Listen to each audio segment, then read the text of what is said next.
Hello, everybody, and welcome to another episode of A Happy Moment. My name is Dan, and I'm glad to have you all with me today.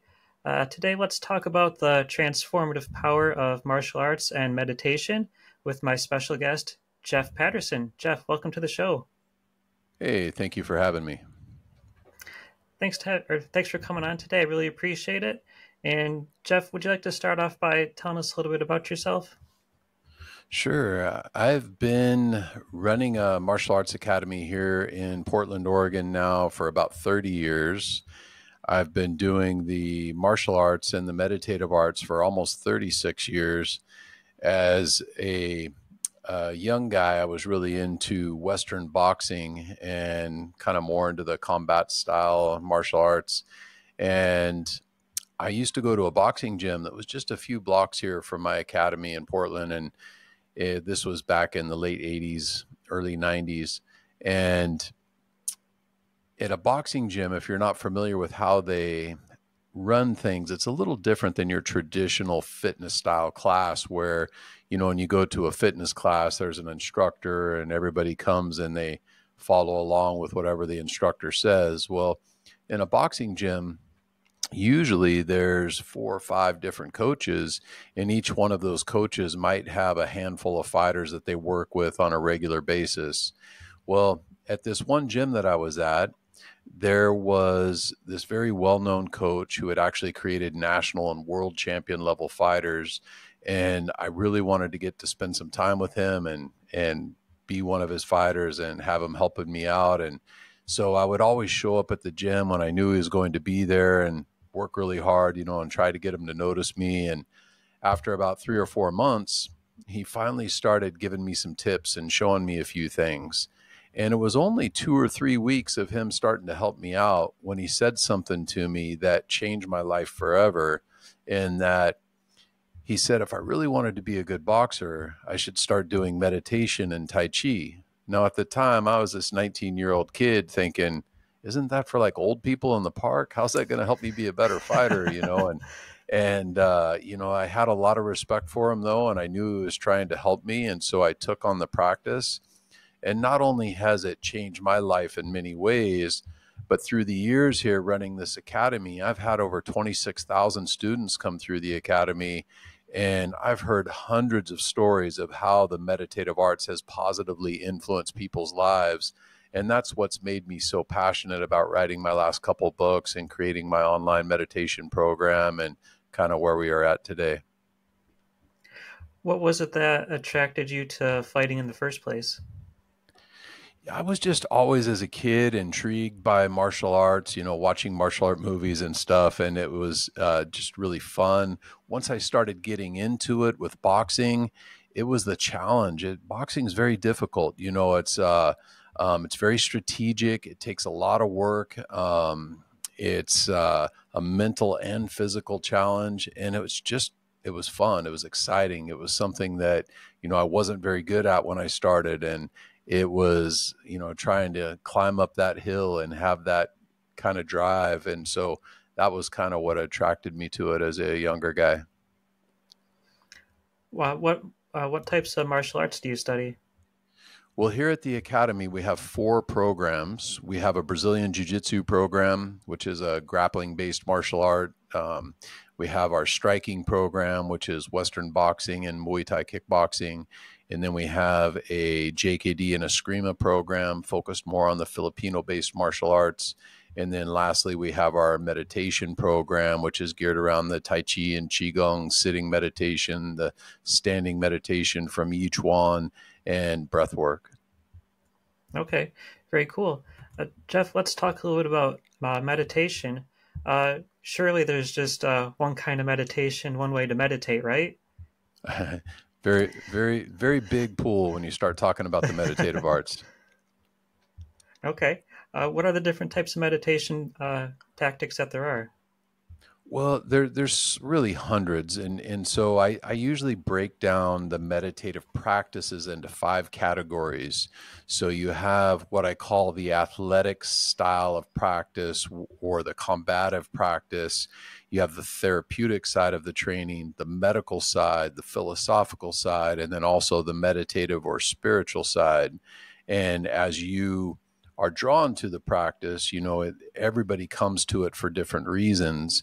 You'll adapt different practices that help you on any one of those paths that you want to follow.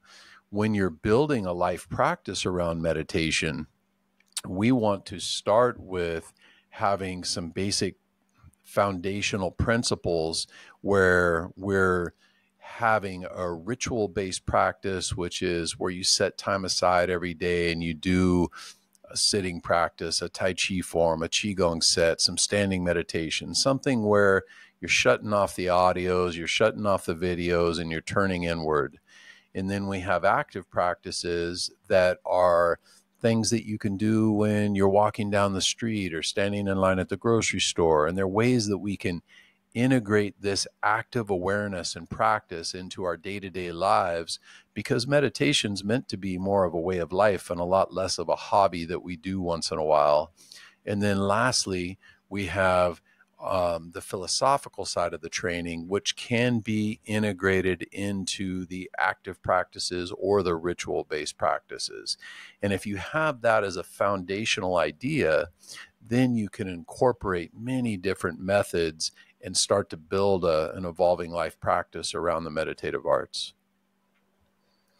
Do you have any kind of tips or tricks to help people out with meditation? Because I know a lot of times people say they try and meditate, and like all of a sudden they have like all these random thoughts flooding in their head, and it's hard to concentrate. Yeah, it's probably one of the most common things I hear being a teacher is that people will come to the meditative practice and they'll say, I've tried meditation, but I just couldn't quiet my mind. I wasn't any good at it. And, somewhere along the way, people got this misconception that in order to meditate, you had to reach this state of nirvana and be in this blissful place that, you're never distracted. And, I've been studying the meditative arts now for almost 36 years, and I've traveled around the world many times and trained with teachers all over the planet that are really well-known meditation practitioners. And I have never once met anybody who doesn't get distracted. So you're not failing when you get distracted and you do meditation. And in fact, it's good when you get distracted, because what happens is, say you're doing a sitting practice or a movement practice for your ritual maybe you're doing a 20-minute session. You may get distracted 50 times during that session. And every time you get distracted, you use your posture, you use the breath, you use the movement, if it's a movement practice, to help bring you back to center and be focused. And now you just got 50 repetitions of getting distracted and coming back to center and finding your focus.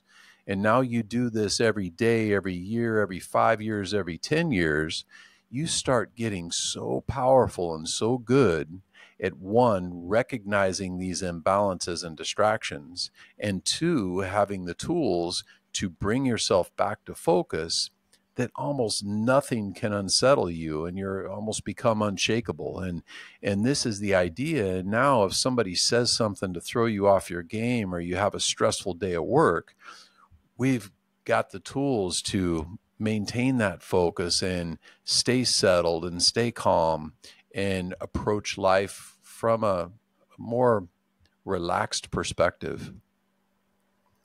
When you first started with meditating, did it come pretty easily for you, or did you struggle at first?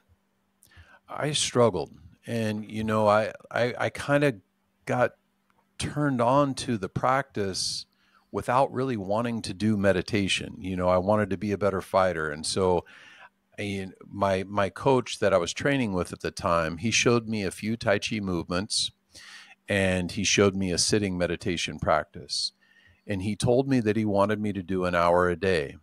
And at the time, everything he gave me, I treated it like it was gold. If he told me something, I always tried to do a little bit more to impress him, and I just wanted to get good. And so he told me to do an hour a day. I was doing an hour and a half every day. So I would do a half an hour of my sitting practice, and then I would do an hour of those few movements of the Tai Chi form.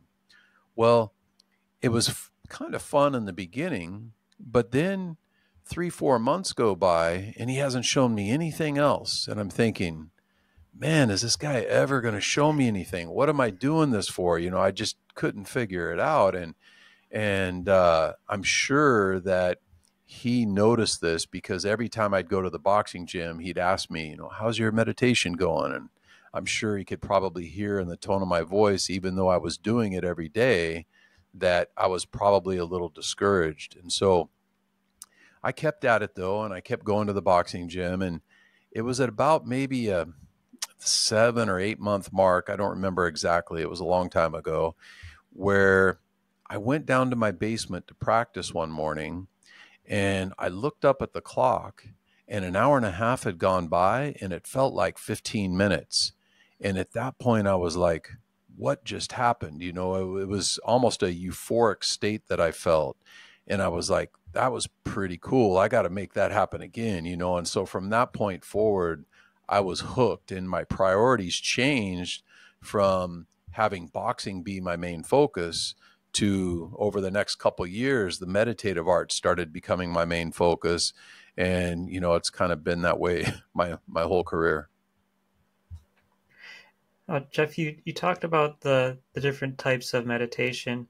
Would you recommend to people that maybe they just try a few different ones to see what works best for them? Like, is there a certain way to know which one's going to work for them? Yes. And so a couple things with that. One, if you're thinking about starting a meditation practice, the most important part of doing that is being consistent. And in order to be consistent, you have to make some level of commitment. And in order to be on track with that commitment, I've found that it's real important to spend a little bit of time and think about, why do you want to practice? Do you want to stay healthy growing older to watch your grandkids grow up? Do you want to be able to deal with stress and anxiety, or do you have panic attacks? Do you want to improve your performance and your creativity, or your performance on the field if you're an athlete? And really think about having some depth into why you're drawn to this practice, and think about it and spend some time and really get deep into why this would be important for your life and how it could change things if you really integrated and got all these benefits from the practice. Because I guarantee you, if it's not tomorrow, if it's not next week, your alarm's going to go off and you're going to be, I'm tired today, I'll do my practice tomorrow. And if you have a good, strong why, you're not going to hit that. You're going to get up and you're going to change your mindset. And that's all it is. I haven't missed a day of my meditation practice since I had my hip surgery 5 years ago. And I don't plan on missing a day going forward, and it's not, if you look at it like it's a chore, you're never going to be successful with it. But when you get to the point where you experience the benefits of the practice, it's almost like you're hungry for it. It's like, every day you brush your teeth, you don't even think about it. Once you start meditating and make it a habit and really see all of the gold and all of the benefits that come with the practice, you look forward to it and you start wanting to do it. And so with somebody new coming, you ask what style I would recommend, or I have a hard time saying one style is better than the other. However, I think the most important thing for somebody new is find yourself a guide, somebody that can help you, because meditation, I've been studying the meditative arts for 36 years, and I don't just do it for a hobby. It's my profession. And I spend thousands of hours studying these arts. I'm still just a student. I'm learning all the time. It's a very deep practice. And if you think that you can go get an app or search through YouTube and find a couple videos and you're going to know how to meditate, you're going to be, treading water for a lot of years and really not make any foreground. And so having a good teacher to help guide you is the number one thing that will help you. And, I always tell people to think about Imagine that you've never witnessed a game of basketball. You've never seen kids play in the park. You don't even know you've never even heard the word basketball. And I take you to a basketball court and I give you a ball and I say, go play basketball. Think about how good you're going to be. You don't know how to dribble. You don't know footwork. You don't know strategy. You don't know how to play off your players. You don't even know you're supposed to throw the ball in the hoop. Well, if I take you there in that same scenario and I give you a world-class coach and he works with you for 6 months, think about all you could accomplish. You could get pretty decent at the game. Well, the meditative arts is the same way. I've literally had students come into the academy that have been practicing from this app or watching this video, and they've been doing this for 10, 15 years sometimes. And they'll come in here and see students that have only been practicing for 6 or 12 months, and they'll get a little discouraged because they're further along than they have been after, 10 years of training. And it's, life is short. Your time is valuable. It's easy to find somebody to help guide you along, and it'll keep you inspired, and it'll give you the shortest path to get the most benefits out of the practice. And so that would be my number one recommendation for somebody thinking about taking on the practice. Okay. Now, this may be hard for you to pinpoint, but what would you say has been the biggest benefit of meditation to your life? Oh, so many. It's changed my life in many ways. It's brought out my creativity. Since I've been doing meditation, I've found the urge to play music and write. I've written a couple books. I've been playing music now for almost 30 years. It's giving me the ability to help others. And that's kind of why I'm so passionate about the practice, is that, I've had thousands of students through the years, and I've seen so many lives changed from people integrating these practices, through people dealing with stress or anxiety or even having suicidal tendencies, and seeing these practices change their whole life, and seeing people who are approaching later years in life and finding more stability and balance and more flexibility, and able to go out and still walk their dog because now they're doing the practice and they're healthy. I mean, just simple things like that. As I run the academy here, it's always been fun training competitors and going to a jiu-jitsu competition and seeing my guys do really well, or going to a fight and seeing somebody do well that I've brought up. But nothing means as much as somebody coming here and saying, oh, I've been struggling with anxiety and I've been depressed for the last 3 years, and this practice turned my life around, and so those kinds of stories are what really motivates me and is kind of giving me the drive and the passion to really get this information out there. Very cool. Now, Jeff, you do have a website, theyieldingwarrior.com. Tell us a little bit about the Yielding Warrior. Yeah, so The Yielding Warrior is my most recent book that I wrote. And yes, if you're interested in the book itself, you could go to theyieldingwarrior.com/book, and I'm offering a free copy of the book. You just pay for shipping and handling. But yielding is a concept in meditation and in the martial arts that's been around for generations. And the idea of yielding, I've broken it down into 3 categories. We have physical yielding, mental yielding, and emotional yielding. Physical yielding is the idea that I push you, you push me, whoever's the bigger, stronger person with the most leverage eventually is going to push the other person over. But with yielding, instead of us trying to see who the bigger meathead is, when you push me, I get out of the way of that force. And now I can respond with less effort. So I don't have to butt heads with you and see if I'm bigger and stronger than you.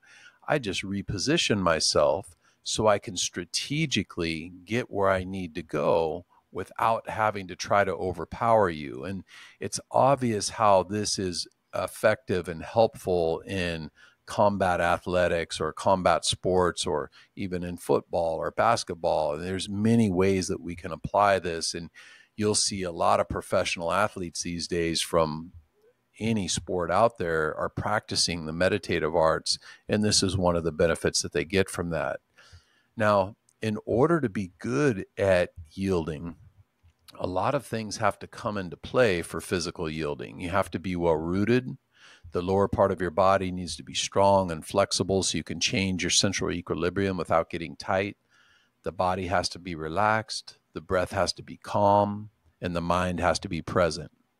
Now, while it's a lifetime journey to get to a really high level of this and truly master the skill, from day one, by incorporating these meditative practices, we start to develop a more in tune awareness of these things going on inside of ourselves. And because we're seeing things more clearly inside of ourselves, we also start to see them more clearly in other people. And this is where it starts to become pretty interesting in that, now we're moving into what I call mental yielding. And say, for example, I say something that unsettles you, and I pick up on it right from that first imbalance of energy, whatever it was that changed in you when I said it. If I adjust the conversation, it's pretty easy to keep us on a harmonious path. But if I'm not paying attention to that, and pretty soon I'm so far off track, you want to slap me upside the head. That's no good. And so by learning how to use this in our interactions, it's extremely powerful. One, you're just being more considerate, which is something we could all do more of all of the time. And two, it allows you to be strategic in your interactions. So this is great for relationships, for business, for sales, for negotiations. When you can strategically lead a conversation to a positive outcome with the least amount of resistance, this is a really powerful skill to have. And so this is what I call mental yielding. Then there's emotional yielding, and emotional yielding is very much like mental yielding, but with your own interpersonal conflicts. And you think about, oftentimes something will happen to you and you'll respond and you'll go down this path. And you might get an hour, a day, a week down that road and realize maybe that wasn't the best choice. But with yielding and our heightened awareness and our ability to stay present, we're often able, that when these things happen to us, to kind of sit back and analyze the situation from a more relaxed state of mind and make a more educated choice a lot of times that save us a lot of heartache on the other side. And I've been explaining this idea of yielding now for years, running this academy for 30 years. And one of the most common things I'll hear people say is that, that makes a lot of sense. I use yielding all the time. Well, while I would agree in that I think everybody naturally does some yielding to a degree in their life and the way that they handle themselves, it's kind of like if you or I were to walk into a crime scene with a detective who's been on the job for 30 years, I guarantee you that person would see more about the timeline and the series of events than I know I would ever see. And they have these skill sets. They know what to read. They know what to look for. And the meditative arts help us see things inside of ourselves and inside other people that without this practice, you'll never be able to reach that kind of detail and that kind of awareness without a meditation practice. Now, Jeff, you've been doing this for you mentioned 30 plus years. Uh, have you seen any change in people over the years as far as I guess maybe issues that people might be dealing with? Maybe people becoming like less considerate over the years, stuff like that. I think one of the biggest things I've noticed over the last 30 years is that the general population seems a little bit more open to these kind of practices than they did 30 years ago. There does seem to be a little bit of unrest these last few years, going on. But I think all in all, there's still a lot of consideration out there and a lot of good people that are looking to do something positive with their life. Yeah. Now on the Yielding Warrior website, do you offer like online classes too? Yeah, so we have an online program for individuals who are wanting to learn how to build an evolving life practice for themselves. And then we also have a teacher training program for anybody out there that might own a martial arts academy or own a yoga studio, or maybe they're a life coach of some sort and they want to be able to deliver these meditative practices and teach their clients how to build an evolving life practice around the meditative arts. And, it's been great for our academy in that, the people that come in here that want to do Brazilian Jiu Jitsu or do Muay Thai, they're not usually the same people that want to come in and do Tai Chi and meditation. And so, in that, it allows us to tap into another market that can really add a strong pillar to the business. For um, our internal art program, we usually bring in an extra $35,000 to $40,000 a month just from our meditation training. And so when you add that to a yoga studio or another martial arts studio, and you add this other stream of revenue, it can be really huge to the overall success of your business. And so that's kind of the goal with that side of the training. And then it also allows us to magnify our reach, right? And helps us get in touch with more people and be able to help more people with it. Have you ever like is yielding for everyone? Have you ever had a student or anyone you've encountered that they just couldn't quite grasp the concept of it, just wasn't for them? I have had people think it isn't for them because they don't clearly understand it. A lot of times when people hear the word yielding, they think of submission or giving up or like just being weak. And yielding isn't about giving up, it's about strategically positioning yourself to get the outcome you want to get with the least amount of resistance. And if yielding was weak, they wouldn't have been using it in military strategies for the last hundreds of years. People have been using this idea of yielding for generations in fighting and in combat. And, it's a very powerful concept. And it just makes you more strategic once you understand what it's all about. Okay. Now, in addition to uh, yielding and the different forms of meditation, what else can a person do to, take care of themselves both mentally and physically? Like, what do you do personally? I think that when you approach the meditative arts, it's important to have a basic understanding of kind of the overall strategy behind the arts. And so I break this down into what I call the 5 regulations. And briefly, I'll touch base on all of them so you have an idea what I mean. And Sure. when I talk about the 5 regulations, it's regulating the body, regulating the breath, regulating the mind, regulating the energy, and regulating the spirit. Regulating the body is the easiest one to accomplish. You could be pretty efficient with that in just a couple, 2, 3 months of training and asserted effort in trying to improve your skeletal alignment. And an example of what I mean and how it affects us is, think about a time when you're sitting down at your computer, maybe your shoulders are rounded forward, you've been there for 3 or 4 hours, your neck starts getting sore and you're really depleted and you're tired, trying to keep your eyes open. And then think about another time where the most important person in your world walks into the room and your body perks up and you're energized and you feel great and you just feel like you're in this euphoric state. Well, we are in control of that 100% of the time, all day, every day.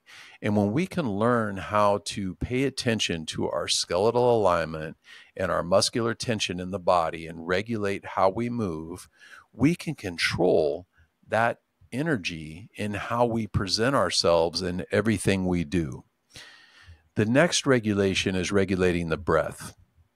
Regulating the breath is a science. Oftentimes people refer to Qigong as the science of the breath because there is literally hundreds of different breathing strategies and they're used for many different things. Because there's so many different strategies, sometimes we'll broadly categorize them into yin methods and yang methods. Yin methods are often deeper, more holistic style of meditations. An example of a yin breath would be if you ever listen to somebody sleep, their natural breathing pattern is a longer inhale and a shorter exhale. And this is the body's natural way of bringing our conscious mind into our subconscious mind, which is where we are when we're sleeping and dreaming.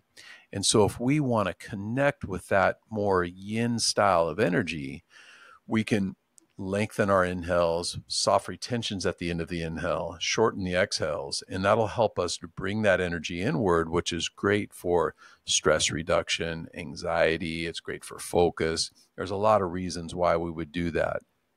And then we have the yang side of the breath. The yang side of the breath is more aggressive and powerful. It's kind of like if you ever had to push your car, you pick up something heavy, your natural instinct is to put tension in the breath, make it audible. This helps bring the energy outward and create power. Now, once you start understanding how to use this breath as a strategy, and in Chinese philosophy, they call this balancing the kan and li, or the water and fire, we can use the breath to adjust our physical and emotional states throughout the day. You know, everybody goes through the day with emotional ups and downs. Some people are like a roller coaster. Others of us may be a little more balanced. But when you start seeing yourself get to a peak state or an excited state, we can use the breath to bring it back down. And when you see yourself starting to feel depleted, we can use the breath to bring it back up.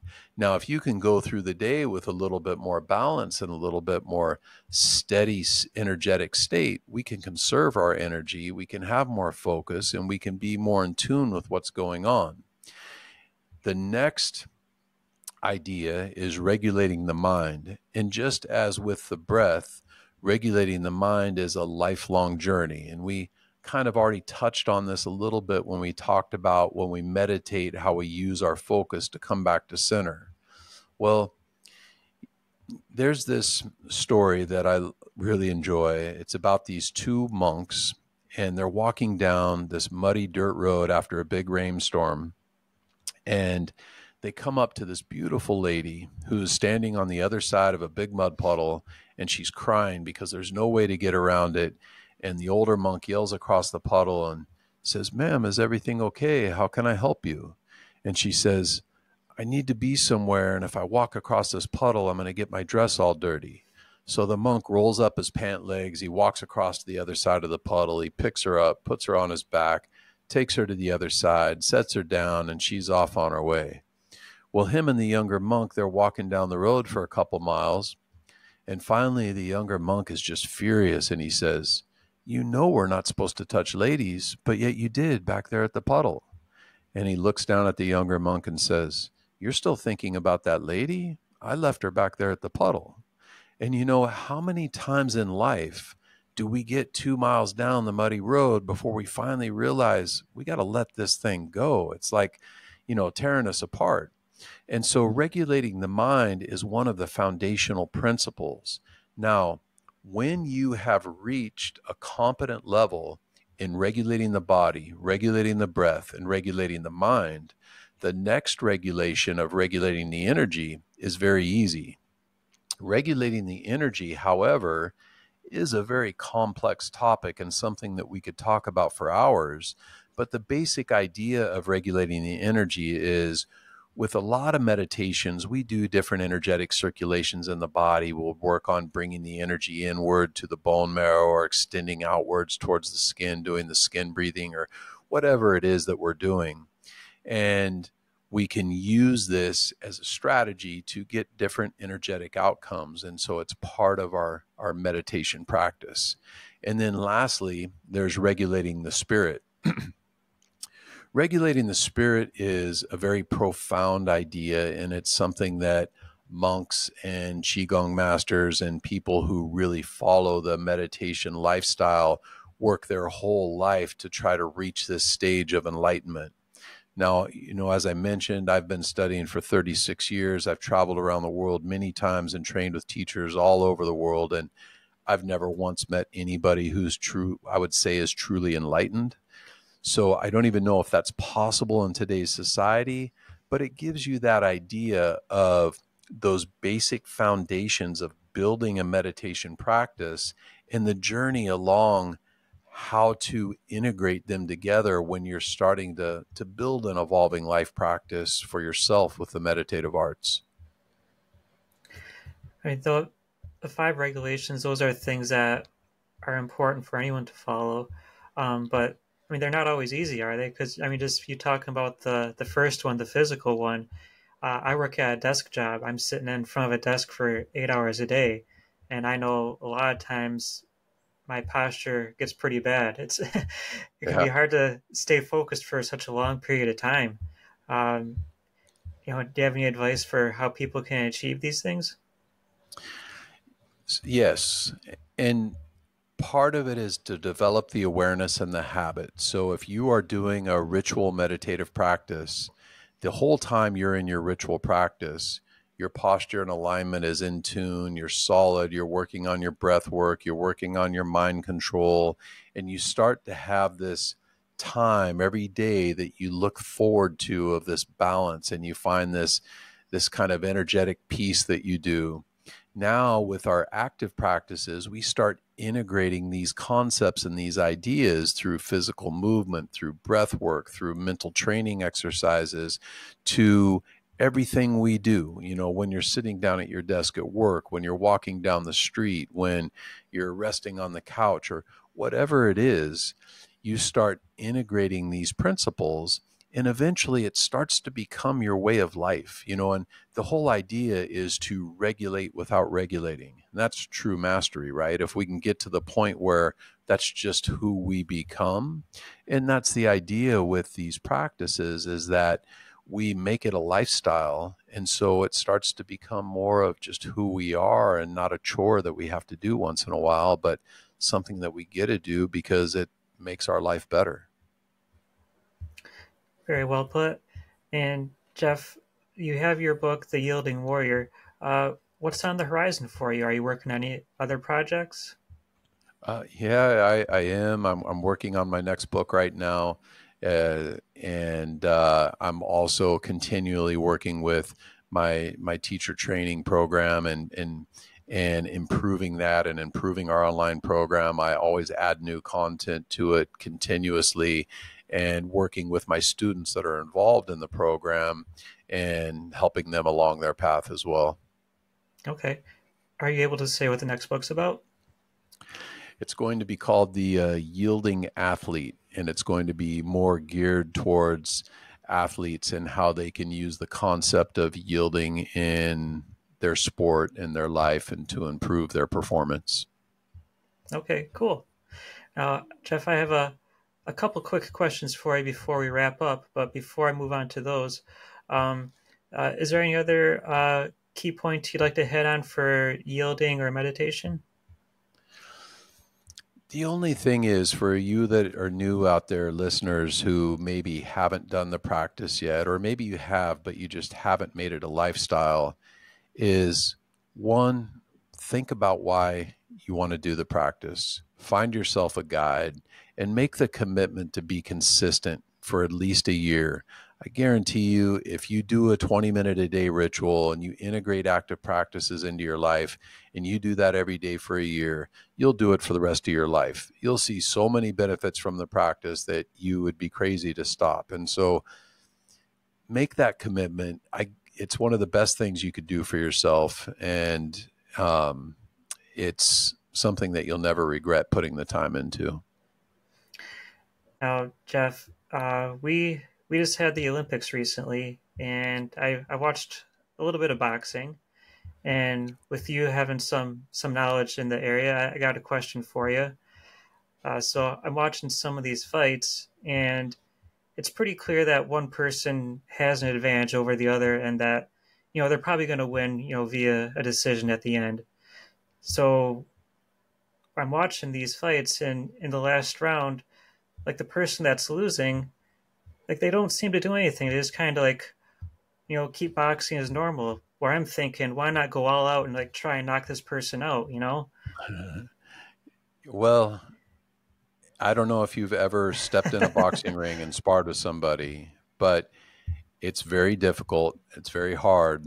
And they might be trying. That might be all that they have in the tank. That might be what's left for that. It's funny. I've had ultra marathoners, guys that run 100-mile races, and they'll come in here and they'll get in the ring and they've never sparred before. And they're fit athletes. You can't really get in better cardio condition than these guys.